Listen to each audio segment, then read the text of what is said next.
And welcome to Weather and Ag in Focus. Thanks for joining us on this Monday. It is just shy of 106 in this afternoon. We got temperatures rising through the lower 60s right now with cloudy skies, but there is sunshine on the way. We'll have a rundown on that forecast coming up here in just a moment. Dean, welcome back to Good to be back. Good old North Dakota. Good to be back. Got a little sun, more than a It little. doesn't look like it, though. No? Look at my face. Got all sunburnt. It looks about the same. Does it? All right. Yeah. It was great. 85 to 90 every day. It was There perfect. you go. Not a drop of rain. It was golf. And also, I came back a day early. I don't know why you do that. Well, because we had to celebrate one of our listeners' birthday. It's Chemtrail John's birthday today. So would like to give a big shout out to Chemtrail John. And I want a bucket of chicken. yeah, he's I think he's 75 or 80 this year. Something, I don't know. It's somewhere up there. But so John, if you're listening, happy birthday. Tip a cold one back for all of us. What if he's not a drinker? He believes in chemtrails. He's obviously a drinker. No. Oh, man. But, hey, we got some nice weather out there. Not bad weather to come back to. It's been lightening up, too. Yep, we've got some clearing skies, as Justin just mentioned, out to our west. Temperatures currently in the low 60s. Should reach a high today right around 70, and winds are going to start to pick up out of the west-northwest as we head through the afternoon. More showers come into the area tonight. Don't look for a lot of precip, 1/10 of an inch or less. Low 40s for low tonight, and Tuesday maybe a few morning sprinkles. Then the winds turn to the northwest, 15 to 30, only mid-50s tomorrow. And then Wednesday looking nice, low to mid-60s, and then the winds ramp back up on Thursday. But we'll be in the low to mid-70s, not too bad. And then a nice widespread rain event comes in here Thursday night, lasting all the way through Friday night. Good chance we'll pick up an inch of rain out of this throughout much of the area. So that's just fantastic news there. Terrible news. Not unless you have a tea time on Friday. Then it's not good. But everybody else, some much-needed rain on the way. And then we've got a couple more systems in the pipeline as we head into early May. So great news in terms of moisture for our area here over the next couple of weeks. Just going to let that one marinate there for a second. Come on, that's great. All right. I thought Bridgette was going to add on to that for what that meant for ag. Are we fine on water? Do we want more water? What's it mean, Bridgette? We're mostly fine on water. I think folks would really like to start getting something planted right now. They'd enjoy the fact that getting into the field and getting a crop in the ground before it got more moisture on the top of it would be awesome. So let's just hope that progress moves quickly. In fact, we know that most farmers can plant a multitude of acres without any breakdowns. That's always the concern, right? Did we have any breakdowns? What caused us some hang-ups and heartaches? But if we can get past all of that, should be a good week of progress. At least a couple of days here from the sound of it, what Dean was just saying. Let's go forward. Yeah. Very good. Spring is here. Now, Justin and I were talking in the office. He's thinking of planting his garden already. Yeah. I tried talking him out of it. No, there's some things I wouldn't be afraid of planting. Some of those I know for a fact there's some folks that already have a few early season crops in. Peas, radishes, lettuces. A lot of folks have already planted their potatoes to get them started. So, as long as you're willing to cover things, if we do get a heavy frost, that's a difference. But overall, I'd probably go ahead and start planting peas right now myself. Wouldn't be a problem. I almost tilled it up this weekend, but I didn't. I figured I'd probably till next weekend. Reevaluate. Yeah, I think things are... Well, and think of it this way. If you get some sunshine on there and that once you till and that ground really warms up nicely, that's even better. What was that, Bridgette? So just as long as that ground warms up nicely and once you're tilling, that's even better. Gives your plants a chance to germinate and jump up out of the ground much faster. Yeah, definitely. That's all right, too. Definitely is. And it's warming up quickly, but we'll still see a few cool nights out there. But good news is short-term forecast, at least here in the FM Metro. I don't see any freezing temperatures. In the short term, as we head to the end of the beginning of the second week of May, though, or that second week of May, there might be a few days in there where we poke back into the low to mid 30s, so that'll be something we'll keep an eye on. But after that, I think that's our last opportunity for some freezing or frost conditions. I think after probably that 14th of May, I think we're in the clear. All right. It's That usually would be right Mother's around Day weekend. Yeah, right around Mother's Day weekend. Usually around the second week of May, we see our last frost. Yeah. Or Yep. last At freeze, least- I should say, is on average, normal, whatever something you want to call it. something damaging. Yeah, it's not. If we have anything after that, it wouldn't be very damaging. So I think we're good. would you go out on a limb and say we will not receive any more measurable snow for this season? What is measurable? would. 0.1? Sure. No, You wouldn't go that far. I wouldn't go out that far. Okay. I don't think that's happening, and that's not me saying it's going to happen, but I wouldn't go out on a limb and say that we couldn't see another 0.1 inch of snow. Okay. All it takes is the right setup. I mean, look at the other day. It was 38 degrees, and it was a whiteout in places out here on Right. Friday. Granted, all of that melted, but if it was like that for more than a couple of hours, you probably could have picked up trace amounts of snow out there. Exactly. So you got to be a little. You can't give it all away, but as far as I'm concerned, I think for the majority of the time, we're going to be able to get away with not having to worry too terribly much right now So about 17 and a half snowfall. inches final snow total. If we don't get any more, that's Jeez. incredible compared to last year. That's right. that is less than your expectation was, if I remember right, guys. Way less. It was half of it. Yeah. Well. So surprise. Yeah. Well, again, don't expect this next year. But what if it does happen again next There's year? no way we'll get back. No. No way? No way. No odds? What are the odds? What are I'll lay the you. odds? I'll lay you $200 on the table right now that we get more snow next season than we've got this season. Dean, you and your gambling, man. Hey, I'm We just need to trying talk about this. Trying to make. We need to talk. Trying to make things interesting. This is becoming a problem. Okay, Dad. This is starting to affect your work. Yeah. Right. That's the only thing. Man. Yeah. Right. As of now, that's what we're keeping an eye on. But anyways, coming up on the program today, if you want to be a part of it, feel free to give us a call on the Red Wing Shoes phone line or shoe line. Either or works. 701-293-9000 is that phone line to call into the studio. Emails, weather or ag at flagfamily.com. Bridgette's personal phone call, YouTube, Facebook Live comment boxes, as well as Acres TV or anywhere else you find your podcasts online, Google, Spotify. You can always find a way to get a hold of us through there. We'll have a few ag topics coming up, some global shipping hurdles, as well as national drinking water standards and new EPA rules for semis are the three topics we'll try to talk about this afternoon. Mark Wagner is in the studio with us today for our guest, joining us in a handful of minutes from North Dakota Estate Services. So we'll be finding all about what North Dakota Estates has to offer and why it's important to start planning now versus later.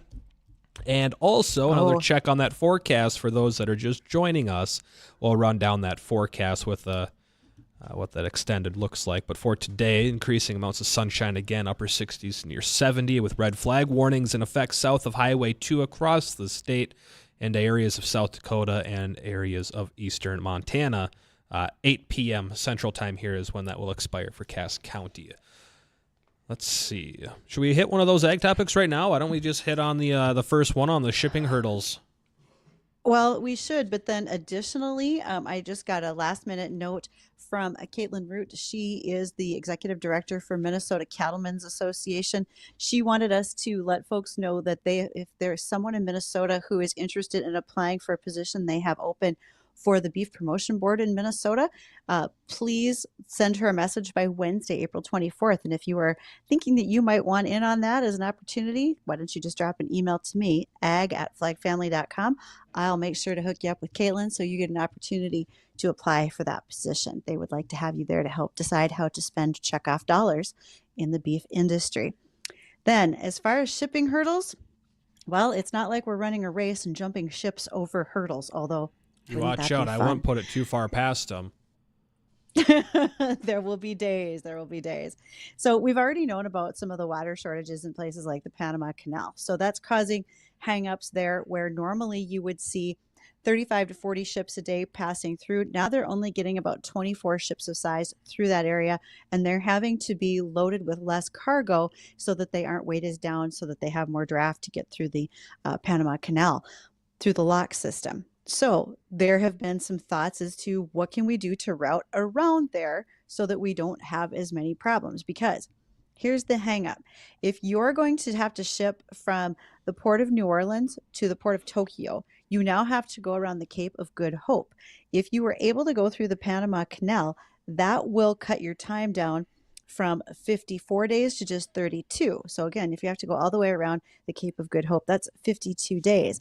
Going through the Red Sea takes you down to just 50 days, but the Red Sea is a problem because right now you have terrorists who are attacking ships because they are upset with what's happening in Gaza. So no matter which route you try to go, there are ships being taken over by pirates. How does this affect us in ag? Well, if you have perishable items of some sort on those ships, one, that's a problem. Some of these, that is right there. Some ships even are carrying live animals. And so if you only have enough food and water on board for those animals for a certain amount of time, that becomes a problem. Now you also have the return ships who are supposed to be bringing back parts, components, natural resources and materials for building implements and other things, even just down to those little chips that we need to run our cars and tractors. That's all being, lost on the high seas, if you will. They're having trouble getting those products across to where they need to be. And the shipping rates have gone up 350% since the pandemic. Now the time frame is slowed. Folks, it doesn't look like it's going to be anything real easy to get all the items that we need. So maybe we worry less about greenhouse gas, worry more about getting things shipped where they need to be and when. Just a thought. Why don't we just build a second canal? I think we're going to need some Problem time to get solved. that done. Look at that. 2 canals. Get a shovel. We've got time. No. Start digging. Dynamite. Come on. This is 2024. We got things that go boom. Remember, Cargill about a year ago decided they wanted to make things better for the greenhouse gas emissions, and they started putting sails back on their ships in order First to use time ever, less by the diesel way. Power. Wind-powered boats, first time ever. God, nobody thought of that Yeah. for the Viking Age. What a time to be So alive. we'll see if we find more of that happening. It's hard to say that it won't, but we'll talk about all those things and how they affect ag and more. Most importantly, though, we have a guest with us today, Mark Wagner, ND Estate Services. We want to talk to Mark and a lot about farm transitions and planning. There's plenty to discuss. Stay tuned. We'll be back.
Welcome back to Weather and Ag in Focus. Thank you for joining us. We are so glad that you're here with us today.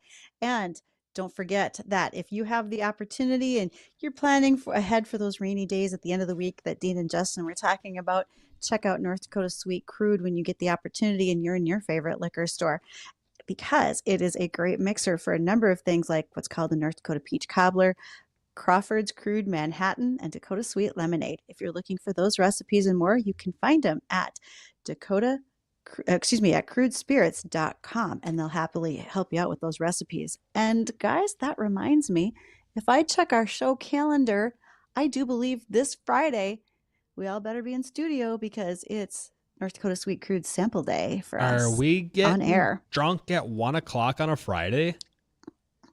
I'm not going to say we're getting drunk, but we're definitely going to be tasting if you're okay with that. Sounds like a good Friday to me. It seems like the right day for all those things to happen. Just like today is the right day for our guest to happen. And that's Mark Wagner, North Dakota Estate Services. Mark, how are you today? Pretty good. I think that was the nicest thing anybody said to me, at least in about the past week. Thank you, Bridgette. You're so gracious. I appreciate that. Doing well. Was doing it a well. rough week? Well, we've been pretty stressful at the Wagner household. We had my oldest daughter had number 2, and that was pretty. It's always tense time, to make sure the delivery goes well and they get out and they get home and they're all doing well, and with the good Lord's help, that happened. And now we have a little grandbaby. Her name is Layla, and she was congratulations. Yeah, she was 7 pounds, 1 ounce, 20 inches. Kind of a good sized fish. Mm-hmm, yeah, I put that one in the live well, guys. Hey, there you go. It's a keeper. Well, which leads me to if I do any planning, that's why we plan, right? Right. So that Layla sometimes, if something would happen to her mom, God forbid, our estate would be held in trust, would not go to her spouse, but it would be held in trust for Layla and her sister Kalia. Right. And then they have to abide by the rules and wishes that Sherry and I set up for our family, right? Mm-hmm. So when people do planning, people never plan for the in-laws, even though we love the in-laws. It's called the in-laws, outlaws, and nursing homes. We want to get rid of those guys. We want to keep those folks at an arm's distance, right? Just slap that son-in-law on the shoulder. You ain't getting a dime,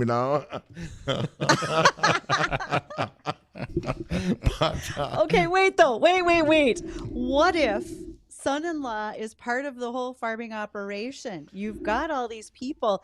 Okay, so here's the statistics I'm going to use, Mark. We have been reading that you have 30% of U.S. farmland is going to change hands over the next 15 years. Average age of farmers in the U.S. is 56 years old. Less than 18% of farms have a transition plan.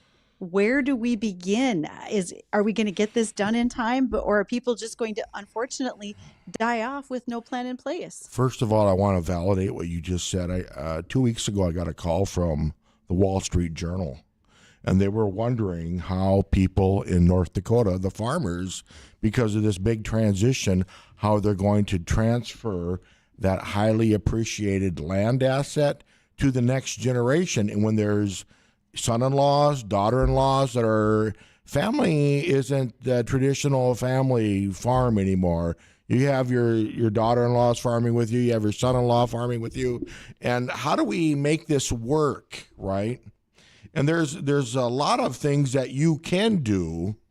You just need to remember on the farming operation here in North Dakota, sometimes when we have a mix like that, while there's different people involved, sometimes a partnership is really a wise way to go, because then when you get ready to retire, the partnership can be bought up by the other heirs, right?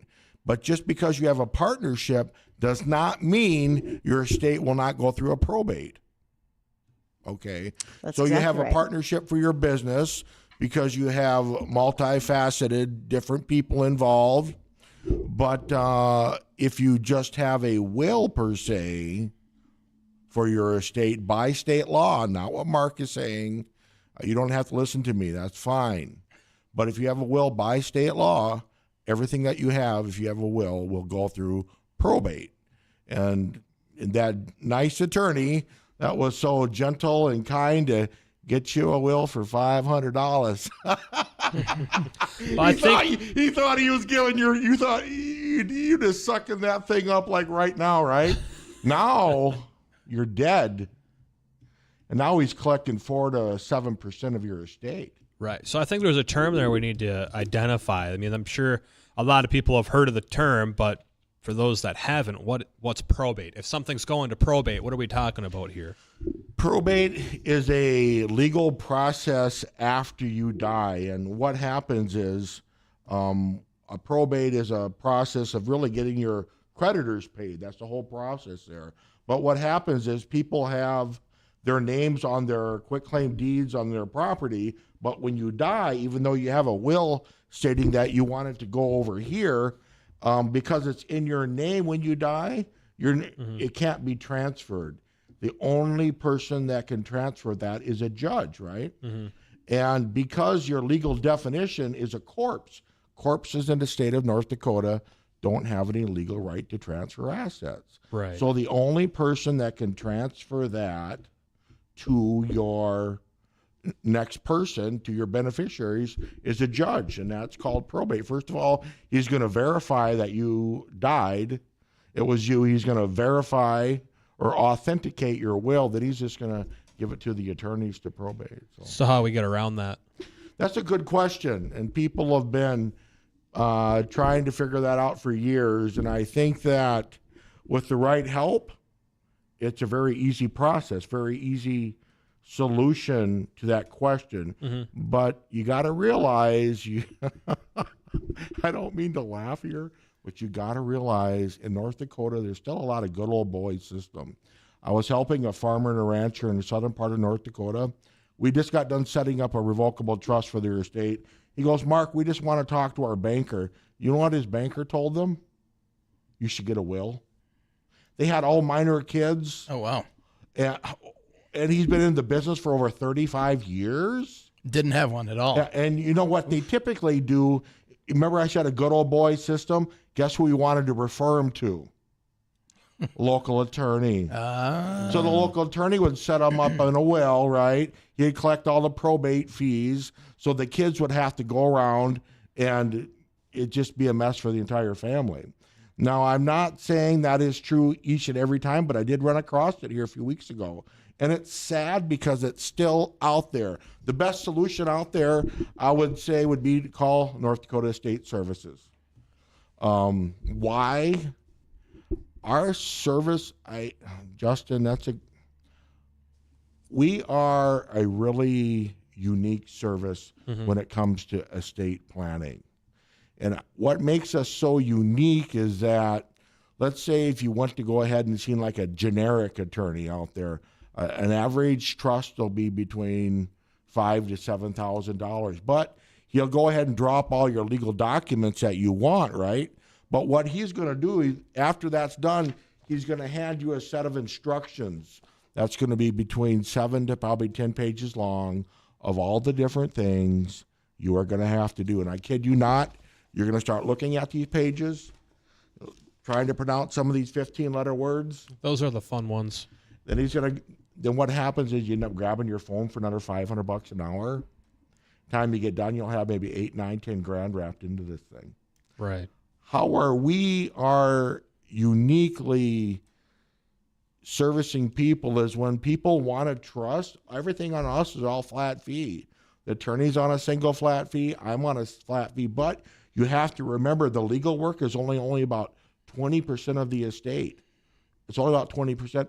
The other 80% that needs to be done for the trust, for the estate, is all non-legal administration.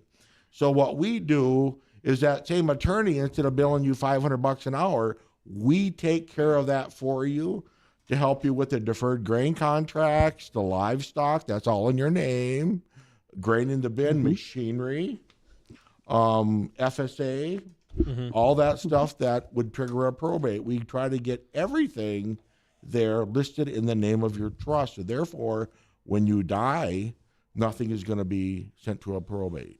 Right. Well, that's really good information to know. And we got to hit bottom of the hour news here really quick, Mark. So we got to take sorry, a quick Justin. moment. Oh, no, you're completely fine. But there's a few terms in there, again, we've used. We defined what probate was. We've talked about wills and trusts. Exactly what's a will, trust, what do they do? Can you have both? Why would you pick one over the other? So I got to hit break really quick. When we come back, Okay, Justin. we'll get those ones answered. And then I know Bridgette has a bunch of questions as well. She needs to get in here. And if you have a question and you want to get that answered, give us a call on the Red Wing Shoes phone line. That's 701-293-9000. Stay tuned. We'll be right back.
And welcome back to Weather and Ag in Focus, 1:36 in the afternoon. Want to thank everybody for joining us. Temperatures currently in the low 60s. We got clearing coming in from the west, so we'll all be able to enjoy a little more sunshine for this afternoon.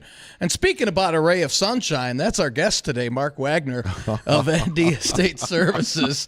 Oh, Mark's a character. He is fun. He's always fun to have in the studio.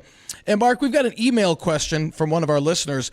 They want to know, how do you choose an estate executor, and should they have a farm background? Good question. If you want to choose an executor for the estate, tell all your families a 3-letter word that starts with R. It's called run. Run. Run far, run fast. I wouldn't go that route, miss, if you're looking to choose. When you get a revocable living trust, if you go that route, if you have tangible property or land, you are going to get a will with that, and you'll have a personal representative. When you get, oftentimes people confuse the word for the representative and executor. When you have a trust, it's called a successor trustee. But yeah, you're never, if you choose a family member, everybody's going to hate them. Mm-hmm. I mean, they never can do nothing right, and they're always going to be a black dog. Don't do that. Better options out there. If you want to talk to me, happy to talk to you over the phone, no problem. Right. Otherwise, I would say run fast, run far. Don't look back. Don't look back. Go, Steve, go. Go, Steve. We got to give that guy a hard time.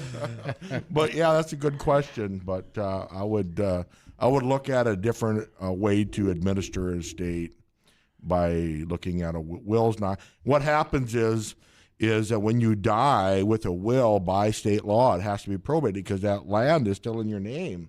Mm-hmm. We just talked about that, right? The only way that land, that deed gets your name off that is by a judge. And that process to take it off, because you can't take it off, you're a corpse. When you're a corpse in North Dakota, you don't have any legal right to change property. You don't have any, so a judge is the only one that can do that. But when you have a revocable living trust set up for the estate, your name of your trust is on your land, and therefore when you die, your successor trustee seamlessly takes it over for you and gives the asset to the beneficiaries. So therefore, nothing is going to be subject to a probate. And somebody said, well, probate, I don't believe that. Well, don't believe what you want to believe. It's true. I mean, but what has happened in the past few years in North Dakota is real estate prices have been going through the roof, right? Mm-hmm. Well, let me tell you, what do you think probate fees have been doing? Have they been inflating too? I just talked to another gal here. They end up writing their probate fee check over $125,000. Ooh, yeah. Just small, only 80 acres. But what happens Oh my gosh. Wow. It's just, what happens is when people don't do the right planning, you're planning for a catastrophe.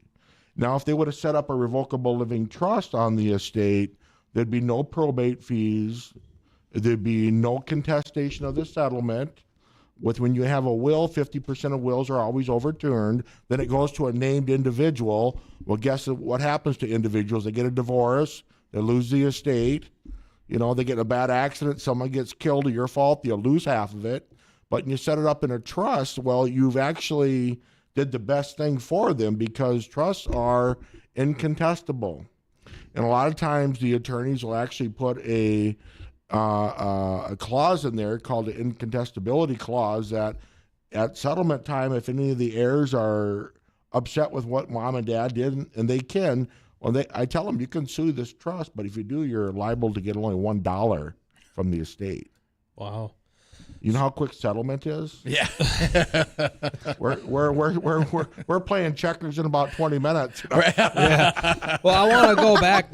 You were talking about that example with the 80 acres of land. The probate fee was, what was $100,000? Well, because it was being contested. That's Right. what made it so. Because when people are grieving, you guys, when people are grieving, they're not themselves. Right. So when we help people, I try to address to humanity.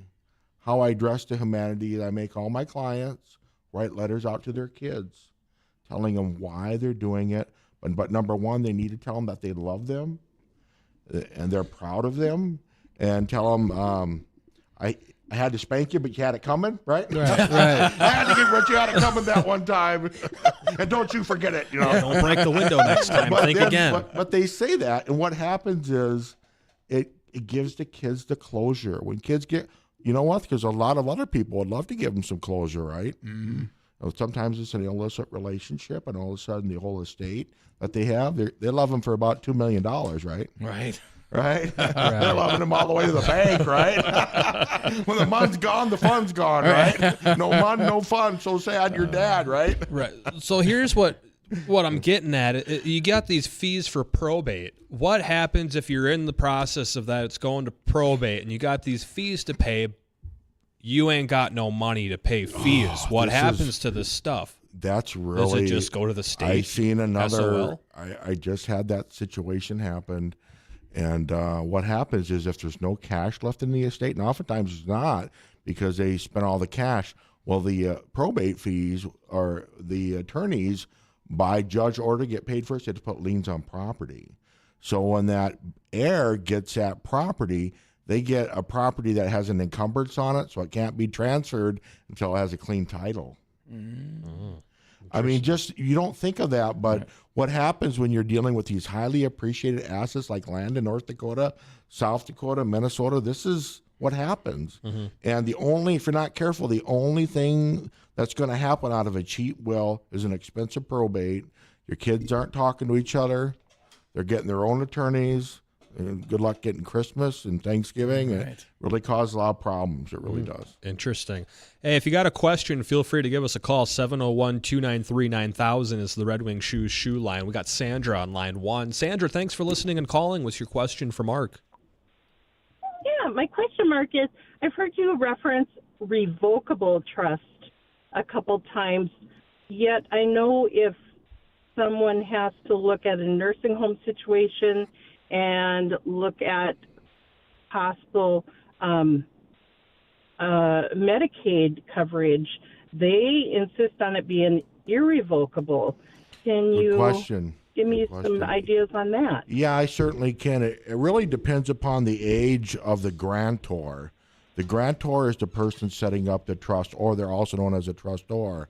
If they're in their late 70s and they don't have they're asset rich but cash poor, well, maybe it's better off to look at another instrument like a irrevocable. But a lot of people, you get talking to some of these older guys in North Dakota, they want to pay their own bill.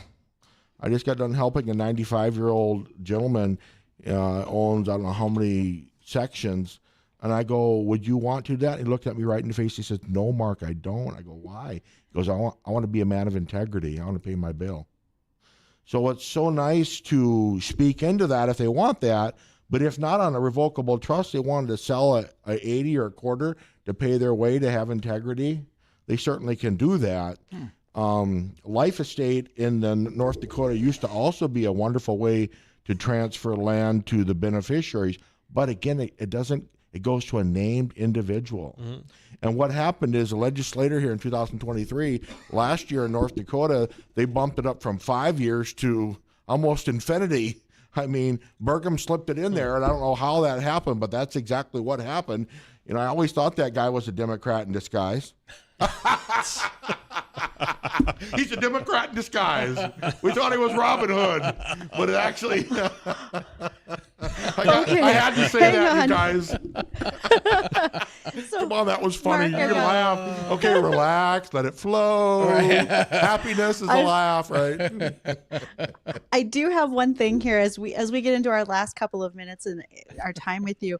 One thing that I hear often, and I think is probably fair to mention again, and that is when you are talking about farm transition planning, fair does not necessarily mean it has to be equal. Non-farming children do not have to have their fair share, and I think that's probably an important point to make to many. That's Bridgette. You hit the nail right on the head here. I tell the kids, I said, this ain't Burger King. You can't have it right. Your way. You can't have it your way. This is not Burger King. You know, this is mom and dad's asset. And what typically happens to people that are getting the land asset, oftentimes your family, Well, the other heirs will get cash assets. I mean, they try to make it equal, and sometimes you do that with insurance. There's a few other ways you do that, but, that's exactly what happens. They try to, like in our family, I have a little brother, half brother that's farming, and he wants to continue to farm, and so it made sense to the other kids to get insurance dollars, and we're happy with that. We want to keep it in the family, and we don't want it to have other hardships. But I want to circle back about this irrevocable trust for a second, if I may. If you put your stuff in an irrevocable trust, you better go ahead and kiss it hard and hug it good, because that's the last time you're going to. Because you've actually relinquished control of that asset. The only thing you're going to get from that asset is a check, period. You want to sell an 80, you want to do this, you're giving it away, So it's no longer, but the other thing that irrevocable trusts are really good for, especially in the state of North Dakota, when you get so many dollars in your estate evaluation, over $25 million right now, but they're going to sunset here after this next year. I don't know if you guys heard that. The Trump tax credits for estate planning are going to sunset if they get renewed. Yes. They may or may not. I hope they do. But what happens with an irrevocable trust, assets that are put in an irrevocable trust actually pull that value out of your estate, so they're not taxed at 40 cents on the dollar. So really every situation is just different, Bridgette. But at the same time, a lot of the situations are so familiar, but they're just a little different at times too. Absolutely true. So, Mark, just want to say thank you so very much for spending time with us today. We greatly appreciate that. And if folks want to reach out to you, what's your phone number, your website, et cetera, so they can find you? You certainly can give me a buzz. I mean, I'm at 701-318-0908. And if I don't pick up, throughout my day, I'm in meetings all the time. There's a good chance you just have to leave a message. And I promise to call you back, or you can go to our website. I did it myself, so it's not going to be very fancy, but it works. But it works. There's no sparkle and glitter farmers in there. I use my pliers and baling wire to fix stuff, What's the website I called? like that plan. It's just ndestateservices.com. ndestateservices.com. Well, right on, Mark. Really appreciate it again. Thanks for coming on, and maybe have to do it again here in a little bit. Yeah, that'd be great. He's a blast to have on here, isn't he? Well, I learn something new every time about it. Right? Yes. There's so much to know, and there's so much complicated things, and you just, you take a complicated topic and you break it down into simpler terms that someone can at least understand and follow along. There's two parts to every trust.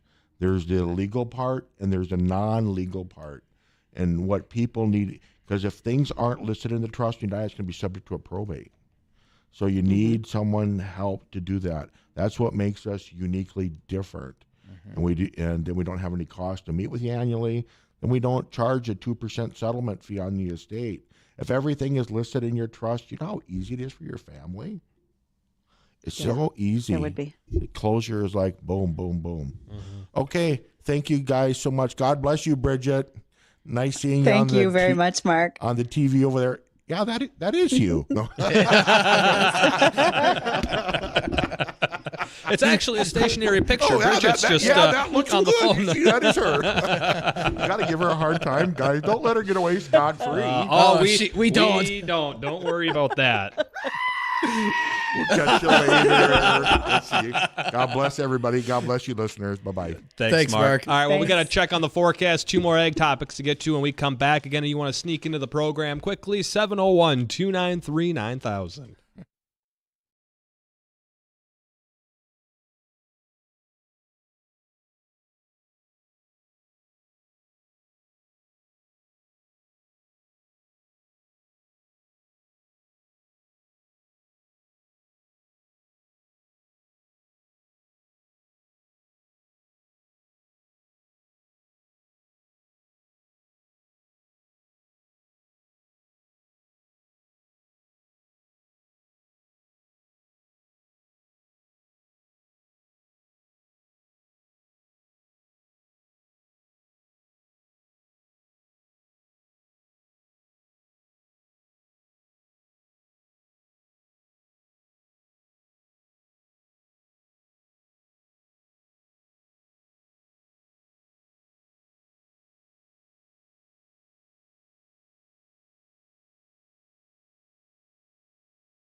duct. Oh my God! Okay, it's happening. We didn't say Everybody what stay color. calm. What's the procedure, right John? What's the procedure? Stay calm. Wait. Everybody calm down. I don't even know say caller. They're already calling. What number should we pick?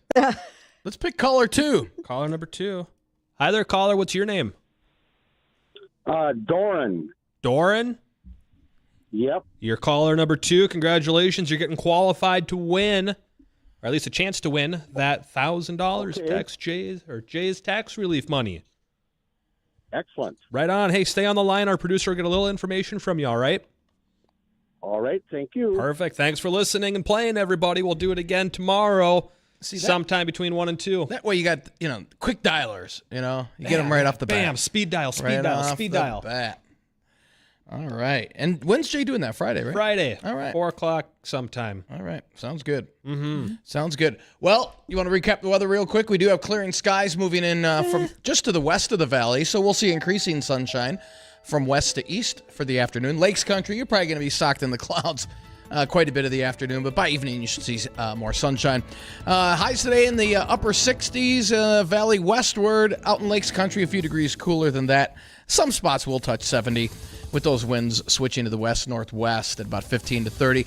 More scattered showers come into the area overnight tonight as we drop down to a low in the low 40s with the winds switching to the north and becoming northwest and becoming a little breezy late. And then that will lead to a blustery day for tomorrow. Highs in the low to mid-50s with northwest winds at about 15 to 30. I don't know if the pick day of the week is good. I'm going to throw it out as Wednesday. We'll have a lot of sun, lighter winds, highs in the mid-60s, and then Thursday warms up. We'll be in the 70s, but it's going to be windy. And then showers and a few embedded thunder showers come in Thursday night. And Friday looks to be wet. It looks like on and off rain all day long. Cool. Yeah. You like rain? Yeah.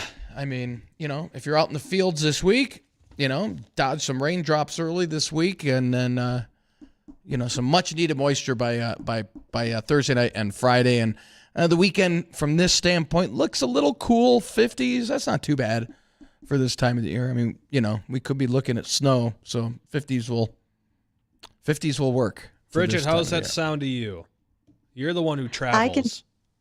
And will be again for the next 2 days. So no snow. Remember, we talked about that. You're no good. Snow, but if it's going to be windy tomorrow, that just gives me a great tailwind. So that make my speed maybe just a smidge faster. Does that help me like one of those Cargill container ships where it lowers my greenhouse gas emissions if the wind just pushes me along? Indeed, and I don't it have to actually accelerate does. as often. Just stick the car in neutral and let the wind blow you south. Just like going down a mountain. It could do that. It could do that. So with all Thicker that and neutral. rainfall you've been discussing, Dean, with what could possibly happen, keep in mind that one of our Here We Grow sponsors is Ellingson Drainage. Maybe you need to think about putting some drain tile on a field.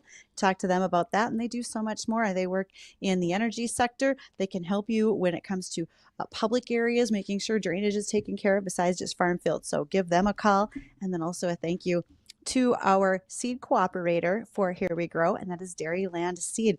They work hard in their communities. They make sure that they help out when it comes to youth events and so much more. And now they're going to help us out as we custom farm 20 acres of corn this year. And that is going to then have the profits dispersed to Farm Rescue. And lastly, if that doesn't appeal to you, check out mortonbuildings.com. They need you for their building crews. And They'd love to have you. Rumor has it I'll be out there Wednesday. They're going to allow me to drive the tractor. I hope we have extra insurance. That's all I'm saying.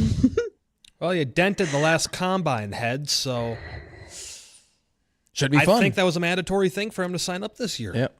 Parker, if you're listening, Probably. I apologize in advance, Good buddy. luck. I apologize in advance. Enjoy. Jay Thomas show's next.